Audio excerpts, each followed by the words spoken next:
বিসমিল্লাহির রহমানির রহিম। আসসালামু আলাইকুম।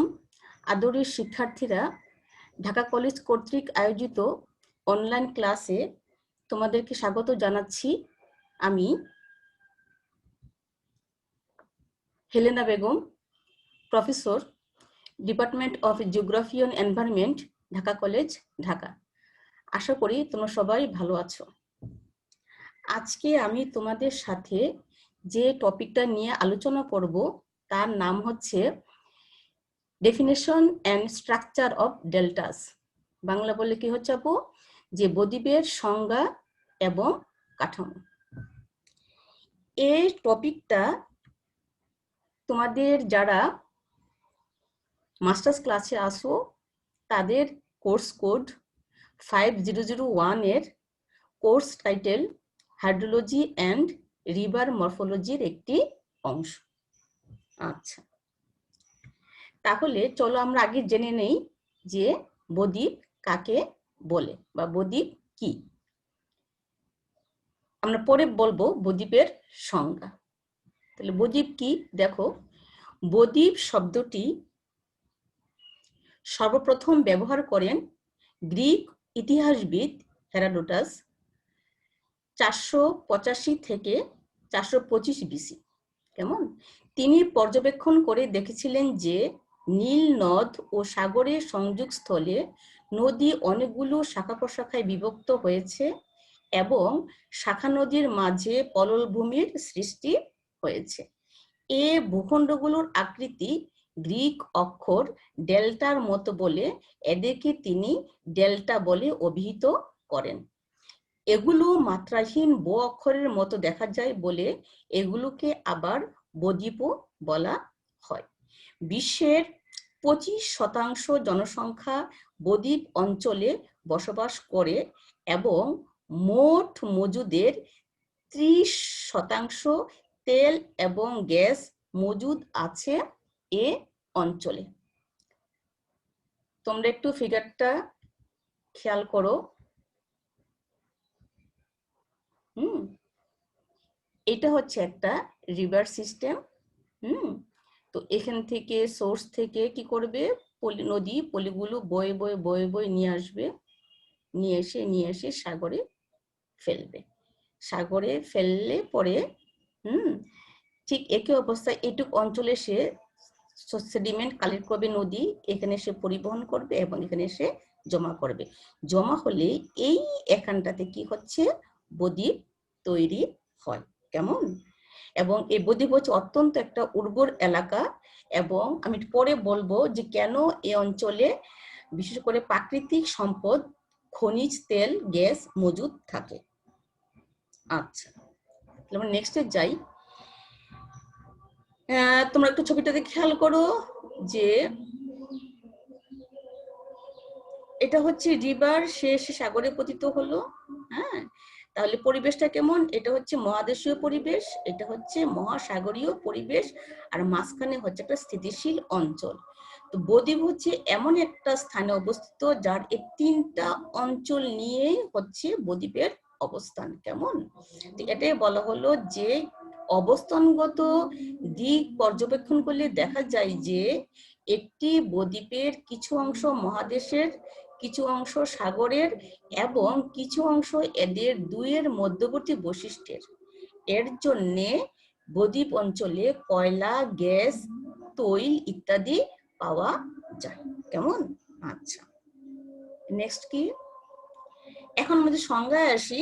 সংজ্ঞা দেখো কি হলো, যে উৎস থেকে মোহনা পর্যন্ত নদী 3 ধরনের কাজ করে থাকে, যেমন ইরোশন, ট্রান্সপোর্টেশন এবং ডিপোজিশন, যেটা আমরা আগের ছবিতে দেখেছি। নদী তার সঞ্চয় কাজের সময় বিভিন্ন ধরনের ভূমিরূপ সৃষ্টি করে, তার মধ্যে বদ্বীপ অন্যতম। নদীর নিম্ন গতিতে স্রোতের বেগ খুব কমে যায়, ফলে পানির গতিশক্তি হারিয়ে যায় এবং সঞ্চয় করার প্রবণতা বৃদ্ধি পায়। তখন নদীর পানির সাথে মিশ্রিত শিলাচূর্ণ বা কাদা তলানি রূপে সঞ্চিত হয়।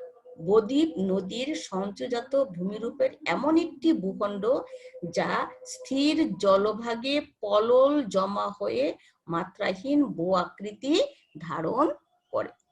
আমি তোমাদেরকে এই ছবিটা দিয়ে বোঝানোর চেষ্টা করেছি যে এখান থেকে পলিগুলো জমা হয়ে সাগরে ধীরে ধীরে এই ভূমিরূপটা তৈরি করবে, কেমন? এবং এটাই হচ্ছে বদ্বীপ। ক্লিয়ার? এটাই হচ্ছে বদ্বীপ। আচ্ছা, আমরা নেক্সট আসি। এটা ছিল মুখের কথা। এখন বিভিন্ন মনীষী কিভাবে বদ্বীপকে সংজ্ঞায়িত করেছেন সেটা আমরা একটু জেনে নেই। প্রথম বলছেন কে? রবার্ট এল বারেল 1912 সালে। উনি কি বলছেন যে a deposit partly submersible built by river into or against a permanent body of water। ঠিক আগের এই কথা যে একটি স্থির পানিতে নদীবাহিত পলিগুলো জমা হয়ে যে একটা ভূমিরূপ তৈরি করে সেটাই হচ্ছে বদ্বীপ। Richard J Ordway 1966 earth science page number 97 নে বলেছেন a delta is a deposit of sediments that forms near the junction of some rivers with a standing body of water such as a lake or a ocean in a manner analogous to the formation of an alluvial plain or land। একই কথা ওনারাও বলছেন। আবার Arthur N stroller 2002 সালে physical geography বইয়ের page number 532 তে বলেছেন যে the deposit of clay, silt and sand made by a stream or river where it flows into a body of standing water। তাহলে মূল কথা দাঁড়াচ্ছে কোন একটা স্থির পানিতে নদীবাহিত পলিগুলো জমা হয়ে যে একটি বিশেষ ধরনের ভূমিরূপ তৈরি করে সেটাকে বলা হয় বদ্বীপ। কেমন? আচ্ছা, তাহলে আমরা যেটা পড়ার কথা ছিল যে বদ্বীপ কি এবং বদ্বীপের স্ট্রাকচার। হ্যাঁ, তাহলে আমরা নেক্সট দেখি বদ্বীপের স্ট্রাকচার। স্ট্রাকচারে যাওয়ার আগে আমরা একটা উদাহরণ দেখে নিচ্ছি। দেখো উদাহরণে যে কোন কোন জায়গায় বদ্বীপ দেখা যায়। এটা হচ্ছে বাংলাদেশ। বাংলাদেশ হচ্ছে গঙ্গা ব্রহ্মপুত্র নদীর একটা বদ্বীপের একটা অংশ। বাংলাদেশটা হচ্ছে বেশিরভাগ অংশ, ভারতের অংশটা নিয়ে গঙ্গা বদ্বীপ। কেমন? তাহলে এই যে হচ্ছে গ্যাংগেস ডেল্টা। কেমন? তাহলে গঙ্গা বদ্বীপ, এটা হচ্ছে নাইল বদ্বীপ যেটা হচ্ছে ভূমধ্য সাগরে পড়েছে মিশরের। কেমন? আচ্ছা, আমি তোমাদেরকে এই ছবিতে দেখানোর চেষ্টা করেছি যে বিশ্বের বদ্বীপগুলোর অবস্থান। দেখো চিত্র অনুযায়ী এই সবগুলো হচ্ছে বিশ্বের বদ্বীপ। কেমন? এই সবগুলো হচ্ছে বদ্বীপ। এবং আমরা সংজ্ঞা অনুযায়ী জানি কোথাও বদ্বীপগুলো অবস্থান কোথায় থাকবে। অবশ্যই বদ্বীপের অবস্থান থাকবে উপকূলবর্তী অঞ্চলে, তাই না? অবশ্যই উপকূলবর্তী অঞ্চলে। আচ্ছা, নেক্সট হচ্ছে বদ্বীপের স্ট্রাকচার বা কাঠামো। কেমন? আচ্ছা, বদ্বীপের স্ট্রাকচার সম্বন্ধে প্রথম যিনি ধারণা দেন ইনি হচ্ছেন গ্রোভ কার্ল গিলবার্ট 1885 সালে। কেমন? তাহলে উনি কি বলেছেন? গ্রোভ কার্ল গিলবার্ট 1885 সালে বদ্বীপের গাঠনিক অবস্থার বিস্তারিত বর্ণনা দিয়েছেন। তার মতে বদ্বীপের 3টি স্তর বিন্যাস দেখা যায়। তাহলে একটা বদ্বীপের 3টি স্তর বিন্যাস দেখা যায়। তো সবসময় তোমরা খেয়াল রাখবে এটা যদি একটা বদ্বীপ হয় তাহলে স্তর বিন্যাস হচ্ছে আমি বদ্বীপটাকে কেটে ফেলবো। কেটে ফেললে একটা বদ্বীপ কেমন দেখা যায় সেটাই হচ্ছে বদ্বীপের একটা স্ট্রাকচার। অর্থাৎ আমি এই বইটাকে কেটে ফেললে তার যে একটা স্ট্রাকচার দেখা যাবে সেটাকে বলা হবে বদ্বীপের স্তর বিন্যাস। আমি যদি কেটে ফেললে যদি আমি এই ফিগারটা বের হই তাহলে এইখানে যে স্তর থাকবে যেমন বিন্যাসের থাকবে সেটাকে বলা হয় বদ্বীপের স্তর বিন্যাস। কেমন? আচ্ছা, তাহলে গিলবার্ট এর মতে স্তর বিন্যাস তিনটি কথা বলেছেন। একটা হচ্ছে টপ সেট বেড, আরেকটা হচ্ছে ফোর সেট বেড, আরেকটা হচ্ছে বটম সেট বেড। কেমন? তাহলে দেখো যে আমরা ওনার মতে এ কাঠামো পারিপার্শ্বিক অবস্থার প্রেক্ষিতে পরিবর্তিত হতে পারে। কেমন? তাহলে ওনার মতে এইটা হচ্ছে একটা ডেল্টা, এটা হচ্ছে একটা বদ্বীপ, এই বদ্বীপ মানে এটা হচ্ছে গিলবার্টের মতে। তাহলে যদি তাকে আড়াআড়ি ভাবে কেটে ফেলা হয় তাহলে যে স্তরগুলো পাওয়া যাবে, এখানে উনি তিনটা স্তরের কথা বলেছেন। একটা কি টপ সেট বেড, তাহলে এইটা হচ্ছে এইটাকে বলা হবে এই যে ডেল্টা টপ সেট, বা এটা হচ্ছে টপ সেট। কেমন? তোমরা দেখতে পাচ্ছ আপু? দেখো এটা হচ্ছে টপ সেট। কেমন? আর এই যে এটা হচ্ছে দেখো স্লোপটা কম, একবারে প্রায় হরাইজন্টাল, আর এটা হচ্ছে স্টিপ বা ঢালু, এটাকে বলা হবে ফোর সেট বেড। কেমন? আর এই নিচে যেটা সেটা হচ্ছে তাকে বলা হবে বটম সেট বেড। তাহলে যদি আমরা এটাকে একটা ডেল্টা কল্পনা করি, কেমন? তাহলে ডেল্টা কল্পনা করলে এই জায়গাটা হচ্ছে, তোমাদের যদি এভাবে ধরি, হ্যাঁ, তাহলে এটা হচ্ছে টপ সেট বেড, এটা হচ্ছে ফোর সেট বেড, এবং এইটা হচ্ছে বটম সেট বেড। তাহলে এটা হচ্ছে টপ সেট বেড, এটা হচ্ছে এই জায়গাটা হচ্ছে ফোর সেট বেড, আর এটা হচ্ছে এই তলদেশটা হচ্ছে এই যে তলদেশটা, কেমন, বা এই যে তলদেশটা, এই জায়গাটাকে বলা হবে বটম সেট বেড। তাহলে এটা হচ্ছে টপ সেট বেড কল্পনা করলে, এটা হচ্ছে ফোর সেট বেড, এটা হচ্ছে বটম সেট বেড। কেমন? তাহলে এটা কি, এটাকে বলা হবে গিলবার্টের ভাষায় ইনি বলছেন এইটা হচ্ছে টপ সেট বেড, এটা হচ্ছে ফোর সেট বেড, আর এটা হচ্ছে বটম সেট বেড। কেমন? এখন আমরা যাই যে তার এই তিনটা বেডের বর্ণনা সম্বন্ধে। কেমন? আচ্ছা, এই ছবিটা একটু খেয়াল করো, এই ছবিটা বর্ণনা আমি পরে বলবো। এই ছবিতে তিনটা বেডের কথা বলা হয়েছে। দেখো এটা হচ্ছে টপ সেট বেড, এটা হচ্ছে ফোর সেট বেড, এটা হচ্ছে বটম সেট বেড। উনি, এটা কিন্তু গিলবার্টের ছবি, কোন জায়গাটা নিয়ে কাজ করেছেন? উনি কাজ করেছেন হচ্ছে এইটুকু জায়গার, দেখো এইটুকু জায়গার বড় বর্ণনা হচ্ছে বা বিস্তারিত বর্ণনা হচ্ছে এটা, অর্থাৎ এইটুকু জায়গার এইটা হচ্ছে টপ সেট বেড, এইটুকু হচ্ছে ফোর সেট বেড, আর এইটুকু হচ্ছে বটম সেট বেড। তোমরা খেয়াল করো আপুরা যে এটার গঠন দেখো একরকম, এটার গঠন দেখো একরকম, এটার গঠন দেখো একরকম। এটা হচ্ছে প্রায় হরাইজন্টাল, এটা হচ্ছে স্টিপি বা ঢাল বেশি, যে ঢাল বেশি। কেমন? আর আর এটা হচ্ছে প্রায় হরাইজন্টাল, তাই না? তাহলে এইটুকু অংশ হচ্ছে টপ সেট বেড, এটুকু আমরা উনি বলেছেন ফোর সেট বেডস, এবং এটুকু হচ্ছে বটম সেট বেডস। তাহলে এইটুকু জায়গার এই top set bed, four set bed, bottom set কিন্তু সব জায়গাতে কম বেশি করে আছে, এখানে হচ্ছে বেশি।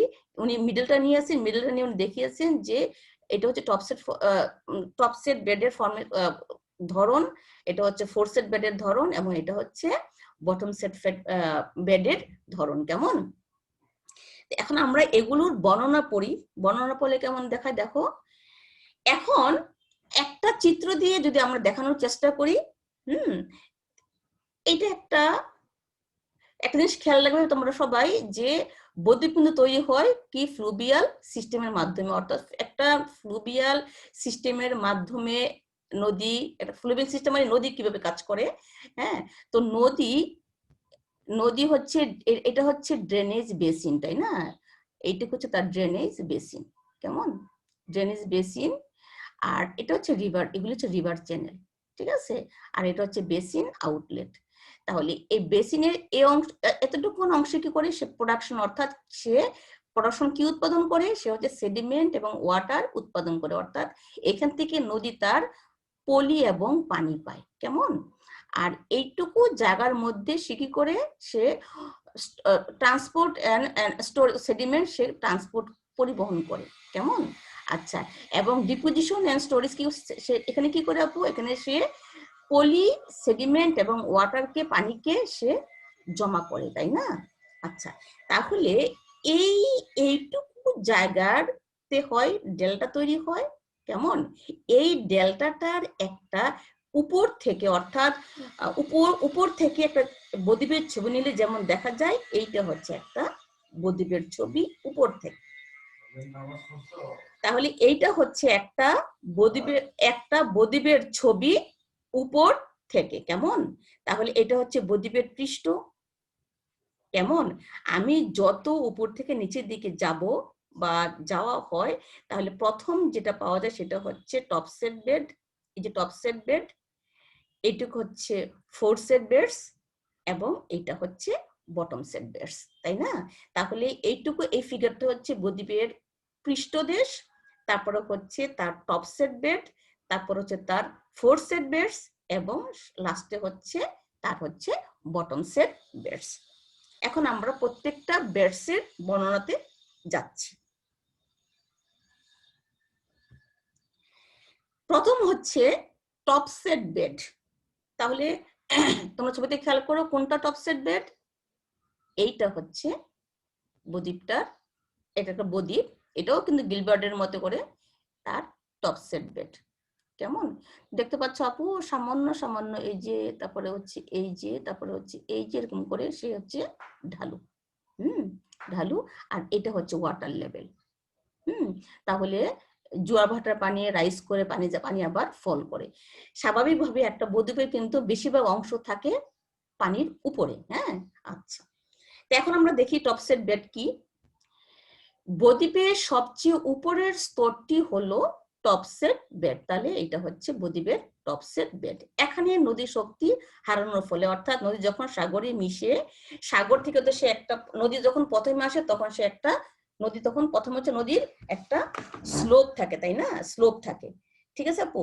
যখন সে সাগরে মিশে, তখন তার স্লোপটা তার একবারে জিরো হয়ে যায়। তাহলে প্রথমে নদীর ঢাল থাকে, পরে হচ্ছে কি সে যখন সাগরে মিশে তখন তার ঢালটা এরকম হয়ে যায়, এবং যখন তার ঢালটা কমে যায় তখনই কি হচ্ছে, তার বাহিত পলিগুলো তখন ওখানে জমা করে। এটা একটা বদ্বীপের প্রথম শর্ত, যে তার ঢালটা এখানে কমে যাবে। কেমন?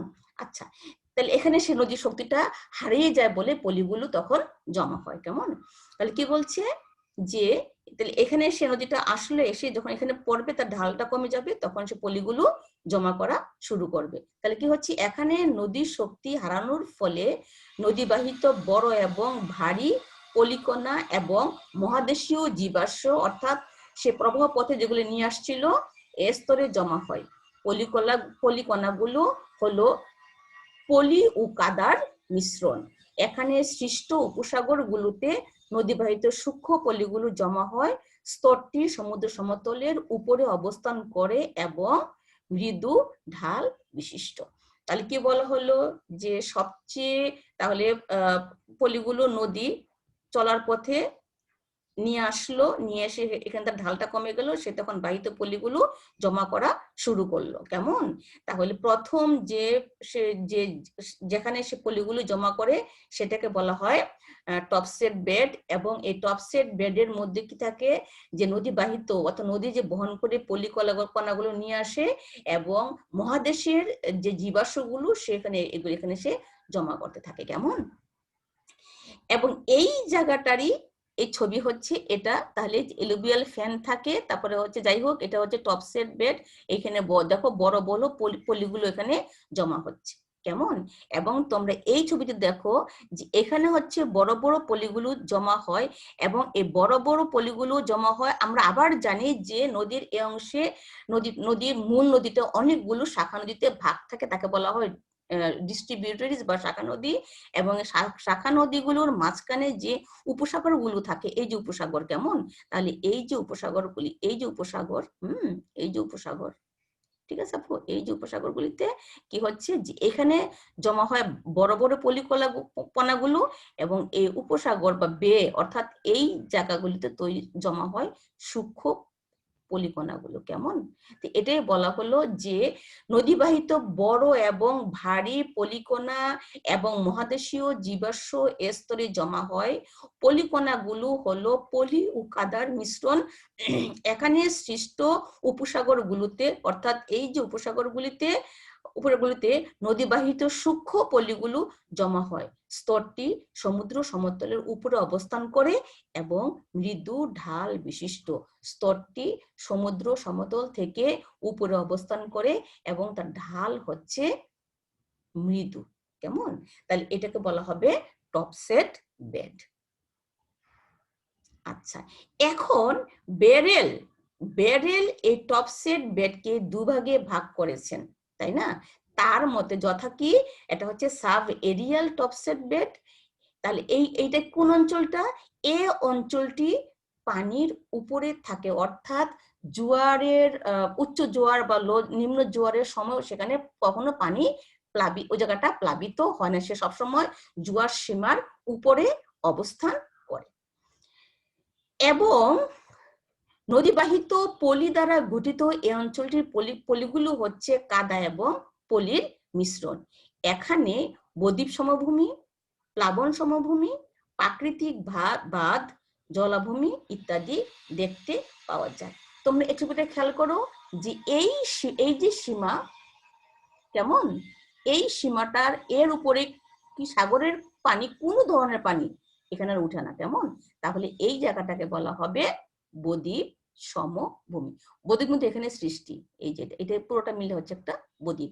তাহলে এইটুকুতে বদ্বীপ হয়, তাহলে এই বদ্বীপটার এইটুকু অংশ যার উপরে আর পানি উঠে না, এইটাকে বলা হবে সাব এরিয়াল টপসেট বেড। কেমন?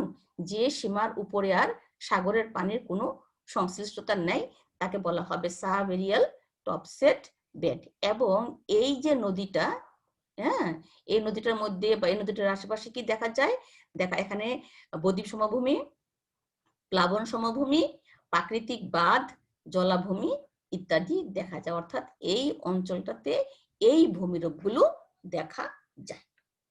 কেমন? তাহলে সাব এরিয়াল পার্ট হচ্ছে কোন পার্টটা? যে পার্টের উপরে বা যে পার্টের মধ্যে সমুদ্রের পানির কোনো সংশ্লিষ্টতা নেই, সেটাই হচ্ছে বদ্বীপের সাব এরিয়াল অংশ। কেমন? আচ্ছা, আর 2 নম্বরটা হচ্ছে সাব একুয়াস টপসেট বেড, অর্থাৎ যেখানে সাগরের পানি প্রবেশ করতে পারবে। কেমন? তাহলে সাব এরিয়াল পার্ট কোনটা? এটা হচ্ছে এইটার পরের অংশটা হচ্ছে সাব একুয়াস টপসেট বেড। কেমন? আচ্ছা, এটি হচ্ছে জোয়ারের উচ্চ সীমা ও নিম্ন সীমার মধ্যবর্তী অঞ্চল, অর্থাৎ জোয়ারে যতটুকু পানি উঠে, ভাটা যতটুকু নেমে যায়, তার মধ্যবর্তী অঞ্চলটাই হচ্ছে সাব একুয়াস টপসেট বেড। এ অংশে পলি সঞ্চয়নে নদীর স্রোত ও জোয়ার শক্তি কাজ করে। এ অংশের মূল বৈশিষ্ট্য হলো শাখা নদী খাতে বাঁধ এবং শাখা নদী খাতের মুখে চর। কি বলছে আপু? যে নদী খাতের মূল বৈশিষ্ট্য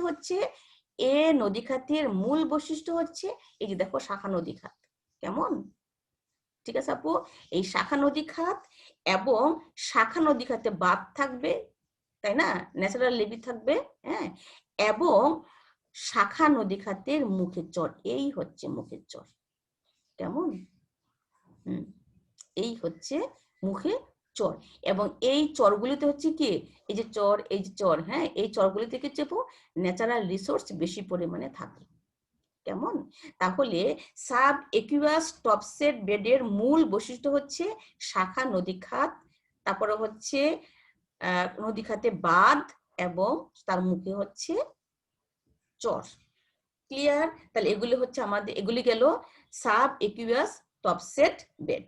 তাহলে কি দাঁড়ালো?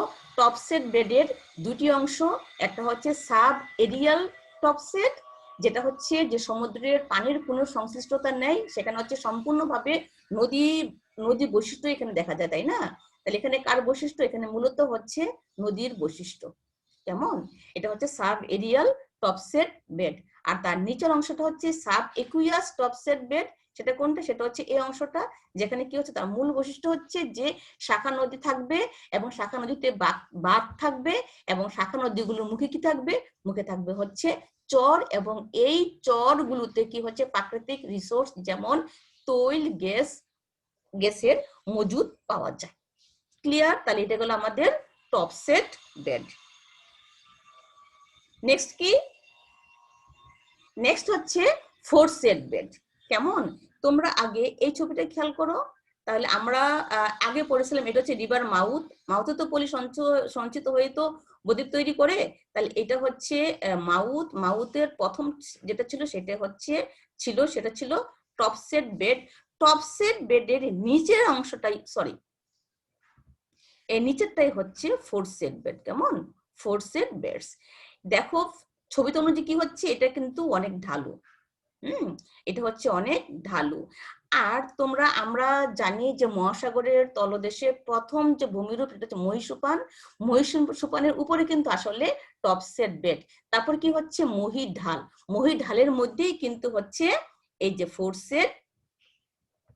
Four set bed. স্বাভাবিকভাবে মহীঢালের ঢাল অনেক বেশি, তাহলে স্বাভাবিকভাবে ফোর সেটের ঢাল অনেক বেশি থাকবে। তাহলে এখন আমাদের যেটা পড়বো সেটা হচ্ছে ফোর সেট। তাহলে আমরা আগে পড়েছি হচ্ছে টপ সেট, এখন হচ্ছে ফোর সেট, যেটা হচ্ছে কি যে টপ সেটের পরে এবং তার ঢাল হচ্ছে বেশি। তোমরা ছবিগুলো একটু ভালো করে খেয়াল করবে, কারণ ছবিগুলো ভালো করে বুঝলে তোমাদের পড়াটা বুঝতে কোনো সমস্যা হবে না, খুব মনে থাকবে। কেমন? আচ্ছা, বদ্বীপের পানিমগ্ন অংশের উপর তির্যকভাবে পলি সঞ্চিত হয়ে ফোর সেট বেড গঠিত হয়। বদ্বীপের প্রধান এ অংশ হলো ফোর সেট বেড। বদ্বীপের বাইরের দিকে 5 থেকে 25 ডিগ্রি কোণে পলি জমা হয়। বদ্বীপের বেশিরভাগ অংশ হচ্ছে এ ফোর সেট বেড। নদীর বেগ কমে যাবার কারণে মধ্যম মোটা থেকে মধ্যম সূক্ষ্ম পলি যেমন পিবল এবং বালি সঞ্চিত হয়ে ফোর সেট বেড গঠিত হয়। আমরা কি দেখেছিলাম? তোমরা খেয়াল করেছো যে টপ সেট বেডে হচ্ছে প্রথম ভারী এবং বড় পলিকণাগুলো জমা হয়, এবং পরবর্তী স্থানে অর্থাৎ ফোর সেট বেডে তার চেয়ে একটু ছোট এবং তার চেয়ে একটু হালকা কণাগুলো ফোর সেট বেডে সঞ্চিত হয়, এবং এই অঞ্চলের কোণ হচ্ছে 5 থেকে 25 ডিগ্রি, এবং কণাগুলোর বৈশিষ্ট্য হচ্ছে পিবল এবং বালি। এবং কি হচ্ছে, একটা বদ্বীপের সবচেয়ে বেশি পরিমাণ অংশ হচ্ছে ফোর সেট বেড। তাহলে এটা যদি বদ্বীপ হয় তাহলে তার এতটুকুন অংশ হচ্ছে ফোর সেট বেড, আর এতটুকুন অংশ হচ্ছে টপ সেট বেড। আর আমাদের যে বাকি যেটা রয়ে গেল এইটাই হচ্ছে বটম সেট বেড। তাহলে কোনটা সবচেয়ে বড়? সবচেয়ে বড় হচ্ছে ফোর সেট বেড। তাহলে এটাই বলছে যে, এবং এটা হচ্ছে ফোর সেট বেড কোথায় থাকে? এটা হচ্ছে ওয়াটার লেভেল। তাহলে ফোর সেট বেড থাকে ওয়াটার লেভেলের নিচে। কেমন? সেটাই বলা হলো যে বদ্বীপের পানিমগ্ন অংশের উপর তির্যকভাবে পলি সঞ্চিত হয়ে ফোর সেট বেড গঠিত হয়। বদ্বীপের প্রধান অংশ হলো এ ফোর সেট বেড। বদ্বীপের বাইরের দিকে 5 থেকে 25 ডিগ্রি কোণে পলি জমা হয়। বদ্বীপের বেশিরভাগ অংশ হচ্ছে এ ফোর সেট বেড। নদীর বেগ কমে যাবার কারণে মধ্যম মোটা থেকে মধ্যম সূক্ষ্ম পলি যেমন পিবল এবং বালি সঞ্চিত হয়ে ফোর সেট বেড গঠিত হয়। তাহলে তোমরা খেয়াল করো, এই ছবিটাতে খেয়াল করো, এইটা হচ্ছে ফোর সেট বেডের পৃষ্ঠের চিত্র, অর্থাৎ উপরের, এটা হচ্ছে ফোর সেট বেডের উপরের চিত্র, আর এটা হচ্ছে উপরের ফোর সেট বেডের উপরের চিত্র, আর এটা হচ্ছে ফোর সেট বেডের এই চিত্র। কেমন? খেয়াল করে, এটা কিন্তু টপ সেট না, টপ সেট কিন্তু আর এই পাশে আমরা ফেলে দিয়ে আসছি। কেমন? এটা হচ্ছে টপ সেট বেড। তাহলে এটা যদি আমরা ফোর সেট বেড চিন্তা করি, তাহলে এটা হচ্ছে ফোর সেট বেডের উপরের অংশ, আর এটা হচ্ছে ফোর সেট বেডের নিচের অংশ। কেমন? তাহলে এটা হচ্ছে উপরের অংশ, এটা হচ্ছে অনেক ঢালু। তাহলে এটা হচ্ছে ফোর সেট বেডের নিচের অংশ, অর্থাৎ কেটে ফেললে কেমন দেখা যাবে, আর এটা হচ্ছে ফোর সেট বেডের উপরের অংশ। কেমন? আচ্ছা, ছবিগুলি আমি আবারও বলছি, তোমরা ছবিগুলি খুব ভালো করে খেয়াল করবে। কেমন? নেক্সট, এখন হচ্ছে যে ফোর সেট বেডকেও আবার দুই অংশে ভাগ করা যায়। কেমন? তার প্রথম অংশটা হচ্ছে ডেল্টা স্লোপ ও ডেল্টা ফ্রন্ট, আর 2 নম্বর হচ্ছে প্রো ডেল্টা। কেমন? তো তোমরা এই ছবিটাতে খেয়াল করো যে এটা ছিল টপ সেট বেড, এটা হচ্ছে পানির নিচে, এটা হচ্ছে ডেল্টা ফ্রন্ট, তার নিচে হচ্ছে প্রো ডেল্টা। প্রো ডেল্টা হচ্ছে অনেক গভীরে, আর ডেল্টা ফ্রন্ট হচ্ছে তার একটু উপরে। অর্থাৎ পলিগুলি যখন অনেক ঢাল নিয়ে নিচের দিকে যাবে, তাহলে এই অংশটাকে বলা হবে ডেল্টা ফ্রন্ট, এবং নিচের এই অংশটাকে বলা হবে প্রো ডেল্টা। তাহলে কি দুই অংশ, একটা হচ্ছে ডেল্টা ফ্রন্ট এবং প্রো ডেল্টা। ছবি থেকে বোঝা যাচ্ছে যে ডেল্টা ফ্রন্টের ঢালটা অনেক বেশি এবং প্রো ডেল্টার ঢালটা ততটা বেশি না। কেমন?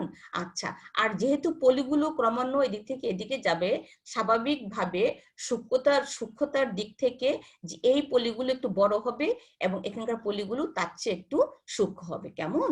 তাহলে দেখো তোমরা যে ডেল্টা ফ্রন্ট, কেমন? তাহলে কোনটা হচ্ছে আপু? এটা। এবং এই জায়গাটা ছবি হচ্ছে এটা হচ্ছে এটা। কেমন? এটা হচ্ছে এটা ডেল্টা, এই যে delta front, delta front, delta front. এটা হচ্ছে টপ সেট বেডের পরে হচ্ছে ডেল্টা ফ্রন্ট। কেমন? আচ্ছা, তাহলে এখানে স্বাভাবিকভাবে ঢেউ কাজ করবে, ঢেউ জোয়ার এখানে কাজ করে। কেমন? তাহলে ঢেউ জোয়ার ইত্যাদি দ্বারা প্রভাবিত এ অঞ্চলে স্রোতের প্রভাবে নদী প্রবাহের বেগ কমে যায়। এর জন্য পলি উলম্ব ও পার্শ্বীয় ভাবে সঞ্চিত হয়।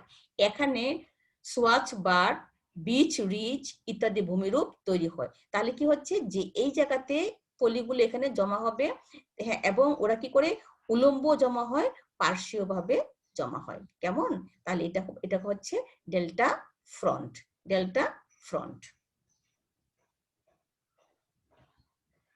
আচ্ছা, এখন হচ্ছে প্রো ডেল্টা। আগের ছবিটা থেকে আমরা কি বলেছিলাম? এটা হচ্ছে ডেল্টা ফ্রন্ট আর এটা হচ্ছে প্রো ডেল্টা। আবার তোমরা এখানে দেখো, এটা হচ্ছে ডেল্টা, উপর থেকে এগুলো হচ্ছে ডেল্টা ফ্রন্ট, আর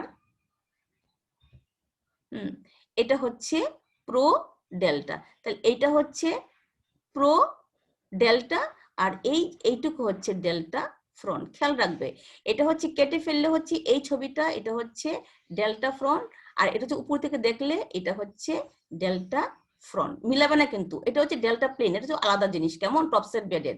আর এটা হচ্ছে ডেল্টা ফ্রন্ট, অর্থাৎ মাথাগুলো। কেমন? তাহলে ডেল্টা ফ্রন্ট, আর এটা এটা কেটে ফেললে এই জায়গাটা হচ্ছে ডেল্টা ফ্রন্ট।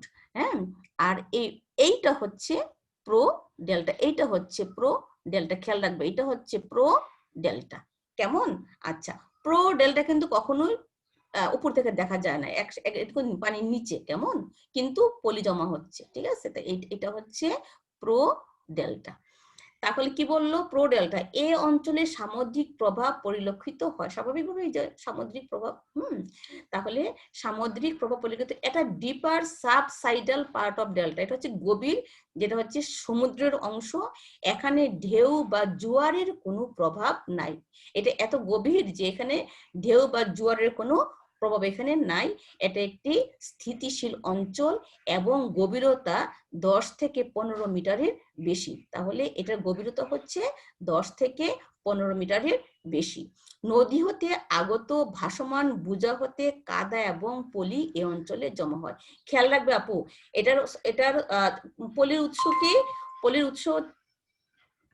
পলির উৎস হচ্ছে নদী থেকে আগত ভাসমান বোঝা হতে কাদা এবং পলি এই অঞ্চলে জমা হয়। এই অঞ্চলে যে কাদা এবং পলি জমা হয় ভাসমান বোঝা থেকে, এটা কিন্তু একটা আলাদা একটা প্রক্রিয়া কাজ করে। কেমন? আমি আবারও বলছি যে প্রো ডেল্টা অঞ্চলে ভাসমান পলি থেকে, ভাসমান বোঝা থেকে কাদা এবং পলি এখানে জমা হয়, এখানে একটা প্রক্রিয়া কাজ করে। এখন আমি তোমাদেরকে এই প্রক্রিয়াটার ব্যাখ্যা করব। প্রক্রিয়াটা কি দেখো, আমরা একটু পরে নেই বটম সেটটা কি। আচ্ছা, বটম সেট বেড হচ্ছে যে বদ্বীপের সবচেয়ে নিচের,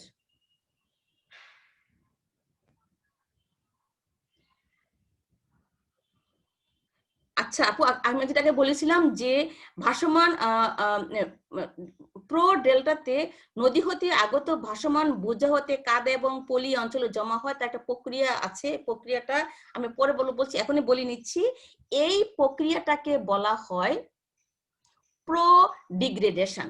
এই প্রক্রিয়াটাকে বলা হয় প্রো ডিগ্রেডেশন।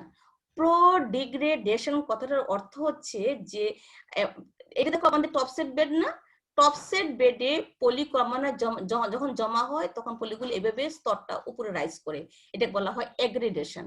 কেমন? আর প্রো ডিগ্রেডেশন হচ্ছে এই পলিগুলি তো এখানে আসবে, তাই না? এটা হচ্ছে তোমার bottomset foreset bed, সে জমা হয় এরা হচ্ছে এভাবে। কেমন? এভাবে ওরা জমা হয়, ঠিক আছে আপু? এবং এভাবে জমা হয়ে তার স্তরটা এভাবে রাইজ করে, জমা হয় এভাবে আর রাইজ করে এভাবে। এই সিস্টেমটাকে বলা হয় প্রো ডিগ্রেডেশন। কেমন? তাহলে কথাটা কি দাঁড়ালো যে নদী হতে আগত ভাসমান বোঝা হতে কাদা এবং পলি এ অঞ্চলে জমা হয়, কিন্তু এরা এগ্রেডেশন না, এরা হচ্ছে প্রো ডিগ্রেডেশনের মতো করে। অর্থাৎ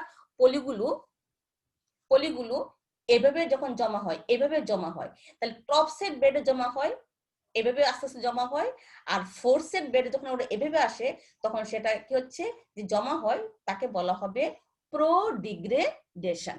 ক্লিয়ার? আচ্ছা, এখন যেটা আমি তোমাদেরকে সাথে আলোচনা করব সেটা হচ্ছে বটম সেট বেড।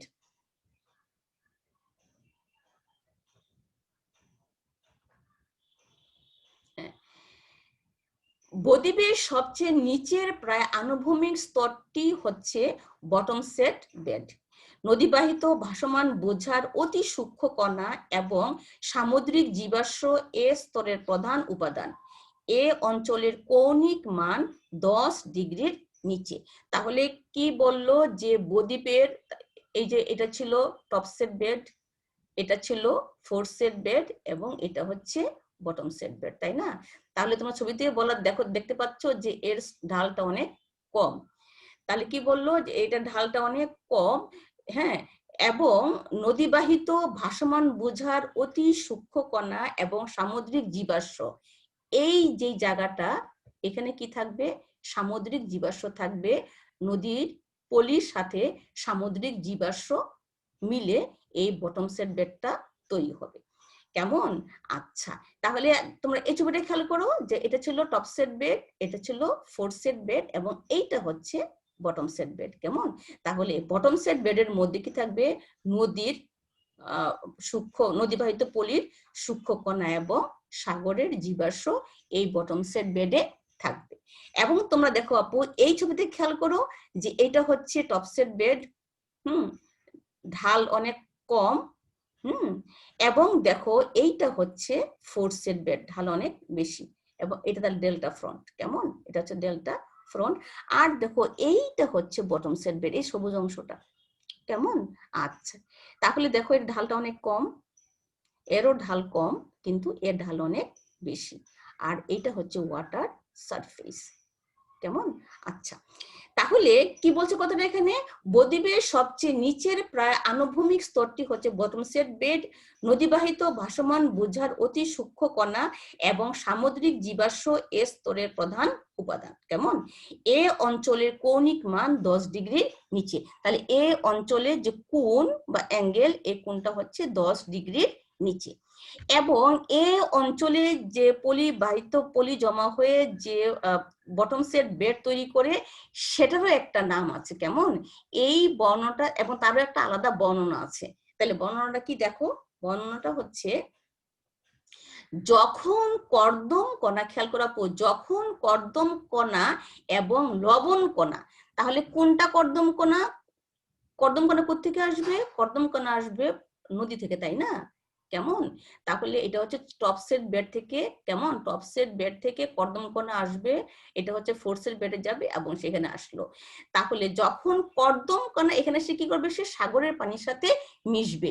সাগরের পানিতে কি থাকে? সল্ট থাকে। কেমন? Sodium chloride. কেমন? তাহলে যখন কর্দম কণা এবং লবণ কণা একসাথে মিলিত হয় তখন এক ধরনের বৈদ্যুতিক চার্জ তৈরি হয়। তাহলে কি দাঁড়ালো? তাহলে কর্দম কণা এবং লবণ কণা মিলে যখন বৈদ্যুতিক চার্জ তৈরি হয় যা যা কর্দম কণাগুলোকে একত্রে জমা করে। কেমন? তাহলে যখন কর্দম কণাগুলো একত্রে জমা হয় সেটা কোন কর্দম কণা? সেটা হচ্ছে নদীবাহিত পলিকণাগুলোর ভাসমান কর্দম কণা। কেমন? এই ভাসমান কর্দম কণাগুলোর সাথে সল্ট মিলে কি হচ্ছে, তারা কর্দম কণাগুলো গুচ্ছ হয়। কেমন? যখন ওটা গুচ্ছ হয় তখন স্বাভাবিক তার ওজন বেড়ে যাবে। যখন সে ওজন বেড়ে যাবে তখন এই কণাগুলো ডুবতে থাকবে। ডুবে যে নতুন ভূমিরূপটা তৈরি করবে সেই ভূমিরূপটাকে বলা হয় বটম সেট বেড। আমি ক্লিয়ার করতে পারলাম? তাহলে তুমি দেখো এই যে পদ্ধতি, এই পদ্ধতিটাকে বলা হয় ফ্লোকুলেশন। তাহলে বটম সেট বেডে যে পলিটা জমে সে পলিটা হচ্ছে ফ্লোকুলেশনের মাধ্যমে নদীবাহিত ভাসমান পলির পলল কণা এবং সাগরের নোনা জল মিলে কর্দম কণাগুলিকে জমা করার ফলে ওরা গুচ্ছ তৈরি হয়। গুচ্ছ তৈরি হওয়াতে ওরা ওজনে ভারী হয়।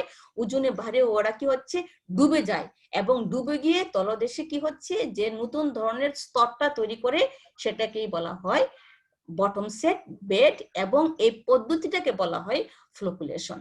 স্বাভাবিকভাবে যে বটম সেট বেডে প্রতি মুহূর্তে ফ্লোকুলেশনের মাধ্যমে গুচ্ছ পলিগুলো জমা হবে, স্বাভাবিকভাবে তার ঢালটা কম থাকবে। কেমন? তাহলে এই যে বৈশিষ্ট্য, এইটাই হচ্ছে বটম সেট বেডের বৈশিষ্ট্য এবং পলিগুলো কি হচ্ছে, স্তরে স্তরে জমা হয় এবং তার ঢাল থাকে কম।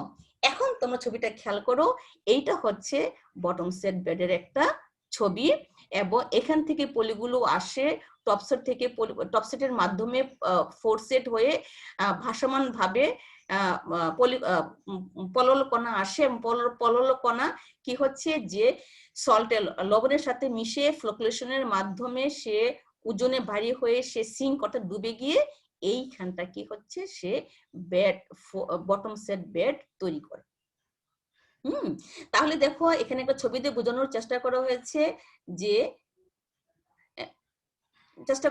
যে এটা হচ্ছে টপ সেট বেড, হ্যাঁ, এটা হচ্ছে ফোর সেট বেড এবং এইটা হচ্ছে বটম সেট পলির ধরন এবং বৈশিষ্ট্য। দেখো এরা হচ্ছে এই বরাবর জমা হয় অর্থাৎ আনুভূমিকভাবে জমা হয়, এটা হচ্ছে স্টিপি ভাবে জমা হয় এবং এটা হচ্ছে কি আনুভূমিকভাবে জমা হয়। কেমন?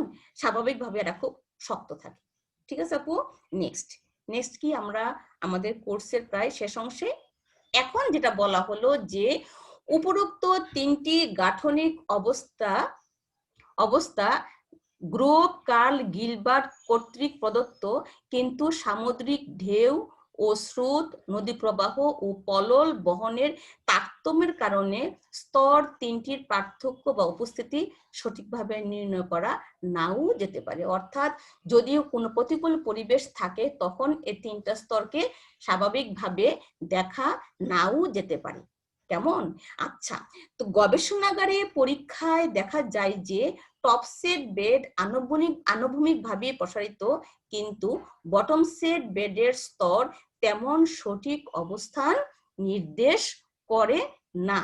তবে উচ্চ পানি প্রবাহ ও অল্প পলল প্রবাহের ক্ষেত্রে এটা ভালোভাবে ঘটিত হয়। এক্ষেত্রে অবশ্য ফোর সেট বেড গঠন ঠিকই থাকে। তো আপু অতটুকুনি ছিল আজকে আমাদের ডেল্টার কি এবং ডেল্টার কাঠামো। তোমরা আশা করি তোমরা বোঝার চেষ্টা করেছো। হ্যাঁ, তোমরা যখন বাসায় পড়বে নিজেরা ছবির সাথে মিলাবে তখন হয়তো পড়াটা ভালো লাগবে। হ্যাঁ, তো তোমাদের সাথে নেক্সট আবার আরো অন্য ক্লাসে দেখা হবে। সে পর্যন্ত সবাই ভালো থাকো। আজকের মতো সবাইকে ধন্যবাদ জানিয়ে আমি শেষ করলাম। আল্লাহ হাফেজ। আসসালামু আলাইকুম।